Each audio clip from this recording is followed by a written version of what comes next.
This video is working with Hunu on his confidence with new people. It's prep work. Okay, so we haven't seen Hunu be reactive. So instead, just fearful. So instead, we're doing a door knocking routine, just a minute, where we're just using food just to change the perception of the door knock. And if he starts to get aroused or have any issues, even if it's excitement, then we'll go in and correct that. Any loading that's just too much intent, yeah, maybe go to a 5 and tap. That was a 6. No. There we go. Just a disengagement. It's not that he can't look. Of course he's gonna look. That's totally fine. We just want to break the cycle a little bit is all. And we don't want the door to roll us. So when we hear a knock, when we hear the doorbell, instead of reacting right away, we just kind of pause, check in with the dog. How does the dog feel? Because dogs truly do think the door rolls humans as well. Tail wag. He's like, who could it be? So I'm just gonna open the door a little bit first. See if that triggers anything. Sometimes it can. Before I fully open the door, let the dog see the human. So I actually turn my body to the side. That's another step. Then it's, hey, how's it going? Hey, how have you been? Good, Wow. good, thanks. Vocalization. This is pretty mild. All right, come on in, shut the door behind you. So everybody lets people in their house. To a dog that's territorial, that tells the dog you're letting a stranger or someone that they love and get hyper excited about walk into your house as you stay behind and shut the door. So it's super important that you place yourself between the dog and the threshold and have people shut the door behind them. It's crazy important. All right, come on up to the threshold. He's clearly totally fine. He's not even getting overexcited. So she can walk right up. She is going to face her hips towards him. So it's not this direct hip pressure, because that does make a huge difference. Maxine, why don't you feed him a few pieces of kibble? Make sure he'll take food. He's not too concerned about the new person. Good boy. Good boy. Good job. So he's clearly taking food fine. So now we're gonna have Heather. Oh, I forgot to mention this. So Heather actually has food on her. She's totally prepared.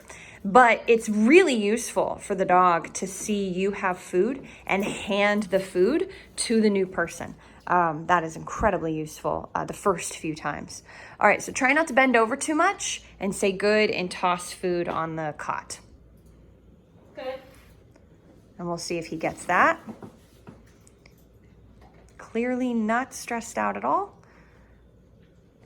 Good boy. Go ahead and do it again. This time bend over a bit to the side, like when you toss it. Good. That's all right. Maxine will help you recover. So that pressure right there could make a dog super fearful. Ears go flat, get up and try to leave place, all sorts of things. So you're just layering on these things. Face him directly, hips facing him. Do the same thing, bend over, toss food, see how he does. Good.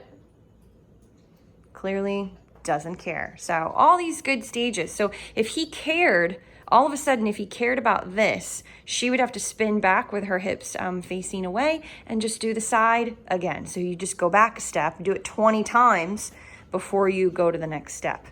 You also want to be able to see your dog panting. That's another really, really useful thing to look for. He's more excited now than anything else. Why don't you this time toss food or just put food down in front of you and tell him break Maxine to get up and get it. Right. And see how she instinctively backs away. Super useful.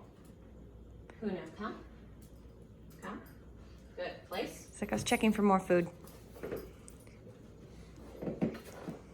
We have the line, which really helps your person coming over, so they know not to cross it, and then it helps the person holding the dog not to let the dog go over the line. It's a safety visual for everybody to just make sure this doesn't get too muddled too quickly. Just do the same thing, Heather. Break. Good. Hunu, come. Place. Now, Heather, when you drop the food, stay right at the line, and he has to come up. Don't go over the line, but stay at the line, and he has to come up and get the food. Break. Very nice. Good. Place. Now, if we all of a sudden saw anything from Hunu that was more nervous oriented, she would instinctively, she's a trainer, she'd instinctively back away, but you would have to instruct your guest to back away. Again, it's that pressure on, pressure off. So this exercise that we did with Hunu, we did it 4 times in a row, kept it positive the whole time, okay? So that's super important. What is your goal of the exercise? If any of you have followed me for very long, you know that we set dogs up to correct them, set a tone with them so they know how to behave. But that wasn't the goal of this exercise. The goal of this exercise using food was to be successful.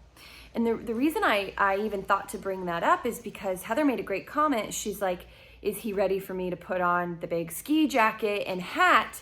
Do you want me to go ahead and do that? And I said, you know what? He needs let's try a few more lessons since he likes this.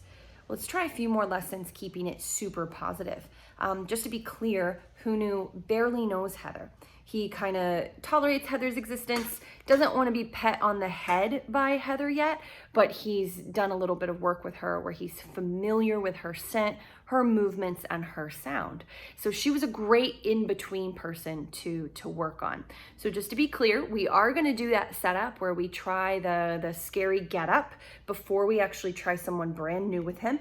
And I'll try to make sure I kind of log. This would be a good logging of all these sessions with Hunu, because it's a different type of breakdown than we normally have. Normally we have to go in hard first and then build them back up and then try to build up to food and socialization. With Hunu, we're getting to do it a little bit differently. And so we will do that eventually. So my goal is to spend another week doing this every day, just a few times, like a handful of times, going outside, doorbell, knocking, coming in, food routine, hip changes, things like that. Just to build pattern. This is so the dog learns that this is a predictable pattern, and that builds confidence when we finally do the scary things. It builds a lot of confidence to be able to bring him back to this structure of what he's used to. So anyway, we're gonna do that. And then the other aspect of it will be, to find a new person and set him up and see what happens, and look for all those little moments of when he's fearful and when he can take food versus when we have to correct him. So let's say that, especially with the quarantine happening right now in the world, let's say you guys at home can't have anyone new come in to practice this with your dog. I promise you, if you did this a few times a week with someone in your household that creates excitement, and you can control excitement, then that will help you a long way when it comes to territorial reactivity or aggression, whatever it might be that you're dealing with your dog. So just go through all the people in your family to do this. The most difficult one will be the one that tends to cause a lot of excitement. And it's like, no, you have to stay in place. And then you have to be calmer when you deliver food, because you are still going to do the food work, because that's what creates this predictable pattern. And yeah, that's what I would suggest. I hope some of you guys understand out there that there are lots of dogs that come through our program that are incredibly human aggressive, very human aggressive. And honestly, they won't take food, or if they do take food, it causes them to go right into that aroused state and then bleed right over into reactivity again very quickly. For those dogs, we may never use food, or we might use food in 3 to 6 months. We'll suggest the owners layer this routine on. They have to get a handle on this out of control arousal and aggression first. That is so key. But that's not what we're seeing with Hunu. We're seeing something different. And so we adjust to that. So I just want to be clear. I don't want anyone out there with a highly, not just reactive dog, but a dog that will bite people, has bitten people, very intense, whether it's protective, aggressive, whatever it is, it doesn't matter. You got to get a handle on that first. Those ears need to be relaxed and happy, or calm, or in avoidance, like, oh, door knocking, I'm not supposed to go after people anymore. You have to get that consistently, not just get it a few times. You have to get that consistently before we suggest you layer something like food on top of it, and it needs to be very calmly. Little disclaimer there for you guys, because this is a bit of a different scenario. Have a good day.